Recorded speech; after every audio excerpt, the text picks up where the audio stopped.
په کندوز ولایت کې د څلورم ټولګي یو زده کوونکي په خپل لاس د قرآن کریم 15 سپارې لیکلي دي.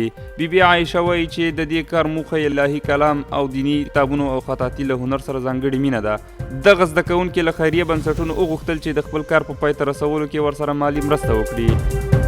د کندوز د اطلاعات او فرهنګ رئیس د تاریخي آثارو په ساتنې ټینګار وکړ. د کندوز د اطلاعات او فرهنګ رئیس مطیع الله روحاني د جرګزر د کلي له تاریخي غونډۍ څخه د لیدنې پر مهال وویل چې هیڅ فرد او ډلې ته به اجازه ورنکړي چې تاریخي ځایونه غصب او ویجاړ کړي. د کندوز پوهنتون د اقتصاد پوهنځي د 106 تنو فارغانو د فراغت غونډه جوړه شوه. د کندوز پوهنتون د مسؤلینو په وینا دا 9 کال دی چې له دغه پوهنځي څخه نارینه او ښځینه محصلین د ساینس او پوهې په زیور فارغېږي. له بلې خوا د امام صاحب ولسوالۍ د کثیر رشتوي انسټیټیوټ د لومړي ځل لپاره د خپلو محصلینو د فراغت غونډه جوړه کړه. د دغې مسلکي موسسې د فارغانو شمېر 40 تنه بلل کیږي.